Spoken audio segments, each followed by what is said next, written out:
कबीरधाम जिले के auditorium PG college में आज जहां हिंदू जगाने आया हूं के तहत कार्यक्रम का आयोजन किया गया, जिसमें वक्ता गौतम खट्टर के द्वारा आज उनका वक्तव्य दिया गया। इसके साथ ही उन्होंने बताया कि अंग्रेजों ने किस तरह से भारत पर शासन किया और यहाँ की जो गुरुकुल की जो परंपरा थी उसे कैसे कैसे उन्होंने तोड़ने का प्रयास किया। इन सभी विषयों को लेकर उन्होंने हिंदू जगाने आया हूं के तहत कार्यक्रम को एक सफल रूप से अपनी बातों को रखते हुए लोगों को जागरूक करने का प्रयास किया है, जिसे लेकर हम आप तक पहुंच रहे हैं और आप देख रहे हैं कवर्धा जंक्शन। आप भी सुनिए कि आखिर उन्होंने अपने वक्तव्य में क्या कुछ कहा है। आज के इन तथ्यों को हम नहीं जानते, इसलिए हम कहते हैं गुरुकुल में और वेदों में क्या रखा है।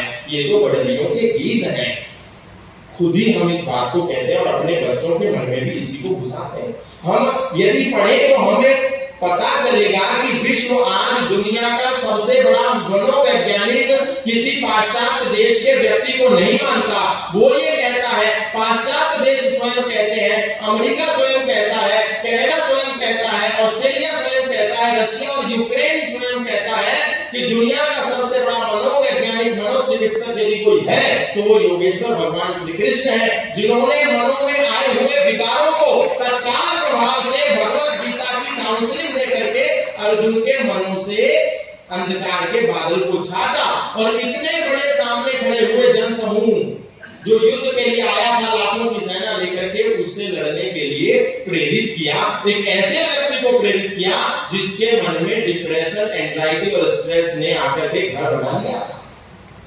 लेकिन हम ना जानने के कारण गलत रास्तों पर चलते हैं। अंग्रेज जानते थे कि यदि ये भारतीय शिक्षा परंपरा का सम्मान करेंगे, यदि ये भारतीय व्यवस्था का सम्मान करेंगे तो इनको कभी भी गुलाम नहीं बनाया जा सकता। जब उन्होंने देखा कि मुगलों की इतने लंबे शासन के बाद भी भारतीय संस्कृति आज भी जीवित है, आज भी यहाँ पर ये चल रही है, आखिर क्या कारण है कि हम भारत के नौजवान के हाथ काटते हैं, भारत के नौजवानों के अंगूठे खींचते हैं, भारत के नौजवानों के नाखून तोड़ देते हैं, भारत के नौजवान को बोटी काट देते हैं, बावजूद इसके भारत का नौजवान धर्म परिवर्तन नहीं करता। और अंग्रेज ने जब इस बात का शोध किया कि इतिहास में भी ऐसा ही है कि जब मुगलों ने इन पर हुकूमत करी, मुगलों ने इनको गुलाम बनाया, मुगलों ने भारतीयों पर आकर के उनको प्रताड़ित किया, उनको धर्मांतरित करने के लिए मजबूर किया, तो भी भारत का नौजवान अपना धर्म नहीं देता था, अपनी चोटी नहीं देता था, अपना जनेऊ नहीं देता था, लेकिन अपना गर्दन दे देता था, अपना शीश काट करके दे देता था। क्या कारण था? मूल में क्या था? क्यों करता है ऐसा नौजवान? अंग्रेजों ने इस पर शोध किया और शोध करके पाया कि भारत का नौजवान अपने पूर्वजों के श्रेष्ठतम इतिहास को पढ़ता है। भारत का नौजवान अभिप्रेरित होता है मर्यादा पुरुषोत्तम श्री राम से, भारत का नौजवान प्रेरणा लेता है योगेश्वर भगवान श्री कृष्ण से, भारत का नौजवान पढ़ता है माता दुर्गा को, भारत का नौजवान पढ़ता है भगवान शिव को। इसीलिए ये नौजवान जब उनको पढ़ता है तो इसके हृदय में भी वीरता, शौर्यता, धीरता, गंभीरता, अध्यात्म, ध्यान, योग, साधना, ये सारी बातें इसके जीवन में समाहित होती हैं। और पढ़ने के बाद ये कहता है कि जब मर्यादा पुरुषोत्तम श्री राम का चरित्र इतना उत्तम था, योगेश्वर भगवान श्री कृष्ण का चरित्र इतना उत्तम था, भगवान शिव का चरित्र इतना उत्तम था, तो मुझे भी उनके पदचिन्हों पर चलना है। इसलिए अंग्रेजों ने कहा कि एक काम करो कि ये कहां लिखा है मर्यादा पुरुषोत्तम श्री राम का इतिहास, कहां लिखा है योगेश्वर भगवान श्री कृष्ण का इतिहास, कहां लिखा है भगवान शंकर का इतिहास, कौन सी वो पुस्तकें हैं जिसमें भारत की न्याय व्यवस्था के बारे में है? तो उनको पता चला कि भगवान शंकर का इतिहास तो शिव पुराण में है, योगेश्वर भगवान श्री कृष्ण का इतिहास भागवत पुराण में है,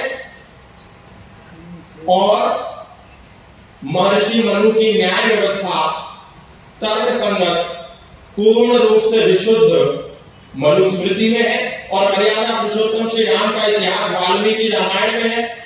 तो उन्होंने कहा एक काम करो, ये इन्हीं ग्रंथों को पढ़कर के तो प्रेरणा लेते हैं, इन ग्रंथों में प्रक्षेपण करो, इन ग्रंथों में मिलावट करो, इन ग्रंथों में बीजारोपण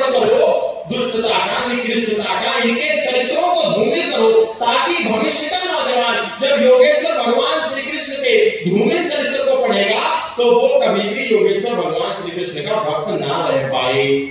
जब वो शंकर भगवान के झूठे चरित्र को, निकृष्ट चरित्र को, पापात्मा चरित्र को, दुरात्मा युक्त चरित्र को पढ़ेगा तो वो कभी शंकर भगवान का भक्त रह ही नहीं सकता। इसीलिए तुम ध्यानी शंकर को हटा करके गंजेड़ी शंकर को उसमें डालो। योगेश्वर श्री कृष्ण को हटा करके भोगेश्वर श्री कृष्ण का चरित्र प्रतिपादित करो। न्याय प्रिय राजा राम का चरित्र हटा करके भेदभावी शंभूक आदि दलित ऋषियों को, शूद्रों को प्रताड़ित करने वाले राम का चरित्र प्रतिपादित करो। और मनु की न्याय व्यवस्था जो ब्राह्मण, क्षत्रिय, वैश्य और शूद्र को समानता का अधिकार देती है, महिला को उसका सम्मान का प्रावधान देती है, ऐसी मनुस्मृति में भी तुम डिवाइड एंड रूल का बीज बो दो। और उसके लिए विलियम हंटर नाम के एक अंग्रेज को अपॉइंट करके इन विधर्मियों ने विलियम हंटर कमीशन की स्थापना करके इन सारे ग्रंथों के धूम्रीकरण का कार्य शुरू कर दिया। और आज आप इस बात को जानते हैं, वर्तमान में भी वो जो बीज बोए गए थे कि कृष्ण भोगेश्वर है, शिव गंजेड़ी है, हनुमान बंदर है और मर्यादा पुरुषोत्तम श्री राम भेदभावी है, महर्षि मनु दलितों के, शूद्रों के, महिलाओं के शोषक है, दोहन करता है। और हमारे सारे ऋषि, कोई किसी अप्सरा पर मोहित हो रहा है, कोई किसी देवी को देख करके उससे व्यभिचार करने के लिए भागता है, कोई किसी अप्सरा को देख करके उसके पीछे लोटपोट हो जाता है। सबका चरित्र ऐसा कर दिया। आप सब जो कोई एकादशी की व्रत कथा करता होगा, जो किसी अन्य देवी देवता की व्रत कथा करता होगा, लगभग सारी कथाओं में बार बार ये प्रकरण आता है कि फलाने जैमिनी ऋषि उस लड़की के, उस महिला के प्यार में आरक्त हो गए, वो वाले ऋषि उसके साथ व्यभिचार करने लगे, ब्रह्मा ने अपनी बेटियों के साथ व्यभिचार किया, योगेश्वर भगवान श्री कृष्ण गोपियों के पीछे भागते थे, शंकर भगवान का लिंग कहीं कट करके गिर गया। ऐसी झूठी बातें हमारे ग्रंथों में घुसा दी गई। और वही आज परिणाम हमको देखने को मिल रहा है। जब हमारा नौजवान योगेश्वर भगवान श्री कृष्ण के चरित्र को पढ़ने के लिए बैठता है, तो क्योंकि आज का नौजवान तर्कवादी अत्यंत अधिक है, आज पाश्चात्य जगत का इतना प्रभाव है, आज आधुनिकीकरण की इतनी रेस अंधाकरण हो रहा है कि देश का नौजवान तर्क, तथ्य, युक्ति और प्रमाण को उतना अधिक प्रयोग संस्कृति की दृष्टिकोण से नहीं करता, दूसरे दृष्टिकोण से करता। और पढ़ने के बाद कहता है कि योगेश्वर भगवान श्री कृष्ण भगवान नहीं हो सकते जो लड़कियों को छेड़ते हैं।